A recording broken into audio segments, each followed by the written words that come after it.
Nia is standing in her kitchen on a Tuesday morning, coffee in hand, scrolling, not doom scrolling exactly, just looking. A girl she went to uni with just posted a mirror selfie in what appears to be a very expensive hotel bathroom. Marble everything, a robe, the kind of robe that has a logo. And Nia doesn't feel bad exactly. She feels something quieter than that, a kind of low hum, like a question her brain is asking without finishing the sentence. Why does she have that? And I don't?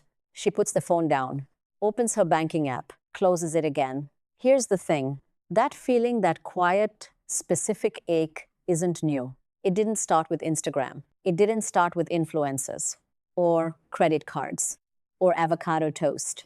It started much, much earlier than that. And someone, somewhere, figured out exactly how to use it.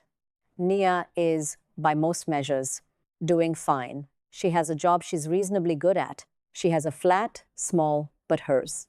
She contributes to her pension, mostly consistently. She is, in the language of personal finance YouTube, on the right track. And yet, every month, there is this gap. Not a catastrophic gap, not the kind you call a helpline about, just a quiet, persistent leak. The kind where you check your balance on the 22nd and think, where did it go? And then you trace it back. And it's not one thing, it's 12 things.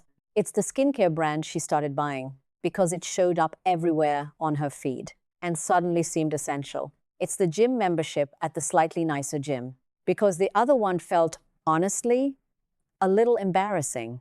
It's the upgraded version of the software she uses for her side project. It's dinner at the place that photographs well. None of these things are frivolous. Exactly. That's what makes this hard. Each one, on its own, has a reasonable justification. The skincare actually works. The gym she goes to, sometimes. The software is legitimately better. The dinner was a birthday. But together, they tell a story. And the story is this. Nia has been, without quite realizing it, spending money not just on things, but on signals, on what those things say about her, on the version of herself she's quietly, constantly trying to project. And the uncomfortable part? She's not unusual. She's exactly the person the system was built for. Here's the thing about status spending. It doesn't feel like status spending when you're doing it. It feels like self-improvement. It feels like standards. It feels like, I've worked hard. I deserve this. And honestly, that reasoning isn't crazy. We are social creatures in the most literal sense. Our brains are wired, genuinely neurologically wired, to track where we sit in relation to other people, not because we're vain, but because for most of human history, your relative position in a group determined your survival. Status wasn't vanity. Status was safety. So when something signals that you are doing well, keeping up, belonging, your brain rewards you for it.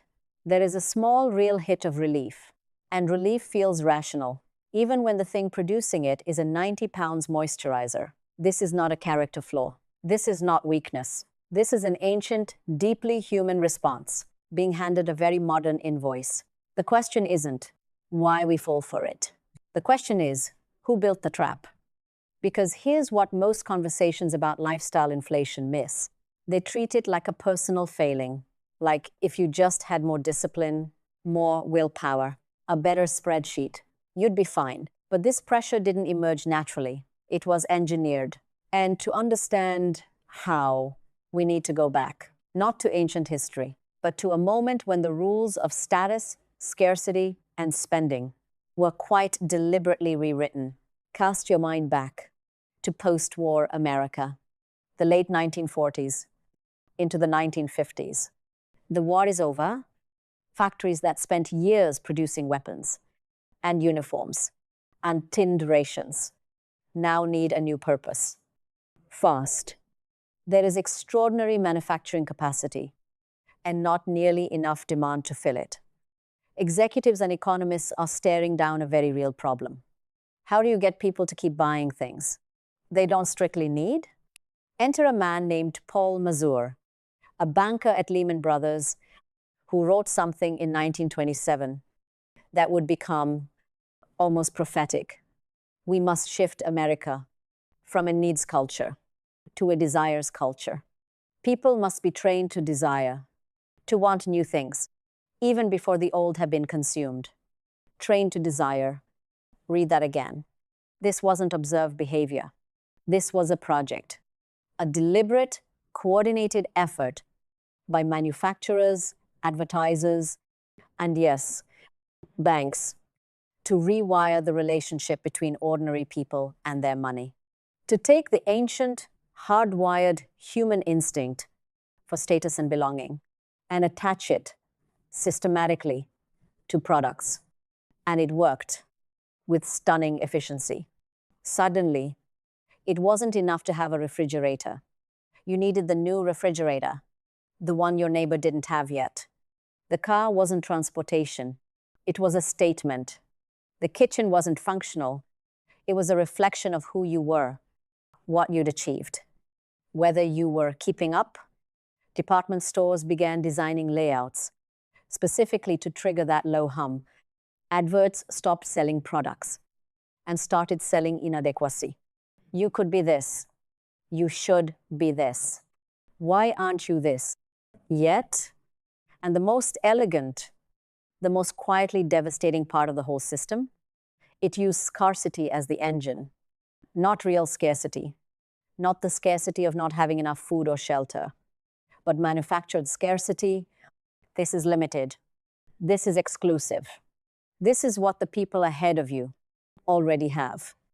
The signal wasn't buy this because it's good. The signal was buy this or fall behind. That hum Nia felt, it has a history, a deliberate, documented, profitable history. And if you're finding this as fascinating and, frankly, as eye-opening, as I did when I first went down this rabbit hole, it would mean a lot if you hit like and subscribed, because this is exactly the kind of thing Money Tapestry exists to untangle.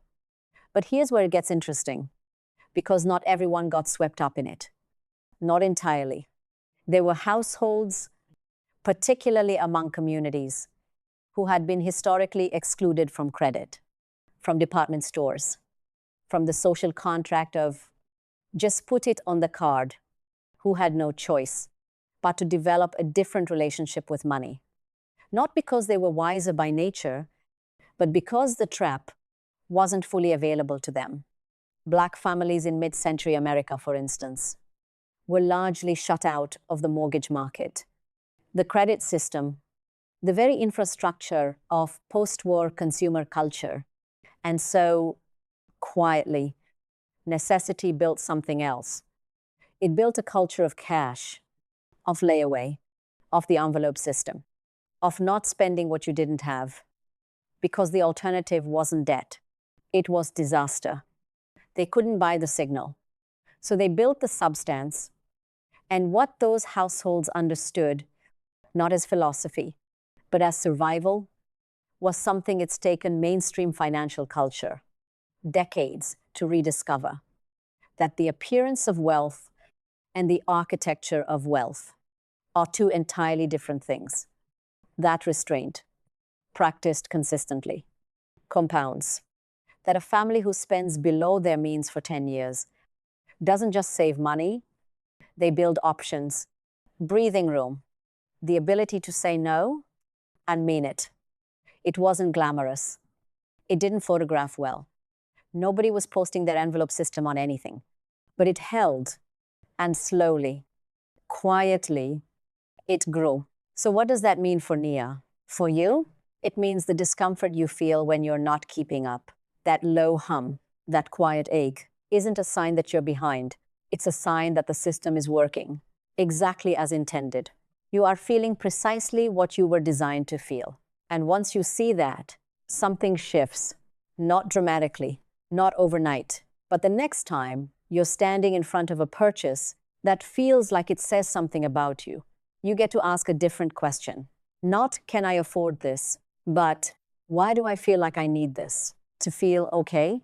Because there is a version of your financial life that isn't built around signals, that isn't trying to win a game you never agreed to play, that is quieter, less photogenic, and genuinely more yours. The goal was never to look like you're doing well. The goal is to actually be doing well. Those are not the same thing, and the gap between them is where most people's money disappears. This is the part where a lot of financial content would say, stop buying things you don't need. And sure, true, helpful, thank you. But that framing misses something important because the issue isn't just spending, it's identity. When buying things becomes the way you signal to yourself and to others that you are okay, that you are successful, that you belong, then cutting spending doesn't just feel frugal. It feels like shrinking. It feels like admitting something. So the shift isn't just behavioral. It's about asking, what am I actually trying to feel? Security? Respect? Like I've made it somewhere? Because those are real needs, completely legitimate needs. They just have cheaper, more durable solutions than a new wardrobe or a restaurant that has a wait list. The people who build real financial stability aren't the ones who want less. They're the ones who found other ways to feel like enough. That's the actual work. And honestly, it's harder than any budget. So here is something practical, not a system, not an app, just a habit. For the next 30 days, every time you're about to make a non-essential purchase, anything that isn't food, bills, or something you genuinely planned in advance, pause for 24 hours. Not forever, just a day. And during that day, ask yourself one question. Am I buying the thing or am I buying the feeling? Because sometimes, honestly, you're buying the thing. It's useful, you thought about it, it fits your life. Great, buy it. But sometimes, maybe more often than feels comfortable, you're buying the feeling, the relief, the signal, the quiet hit of, I'm doing all right. And when that's what's happening, you get to choose differently. Not because spending is bad, but because there are free ways to feel that feeling and expensive ones. And over time, the difference between those two choices is not small. It is, in fact, everything. Nia puts her phone down, not because she's fixed anything, not because she's suddenly immune to the hum, but because she's named it now, and named things are a little less powerful than unnamed ones. The trap was always real. The pressure was always engineered. And none of that is your fault. But here is what is yours. The next decision. And the one after that. And the slow, quiet accumulation of choices that don't photograph well, but compound beautifully. You were never behind. You were just playing a game with rules that were written to keep you spending. Now you know the rules. And knowing them is the beginning of not needing to win. If you want me to make other videos explaining these topics, please like this video and subscribe to this channel for more smart insights. Thanks for watching.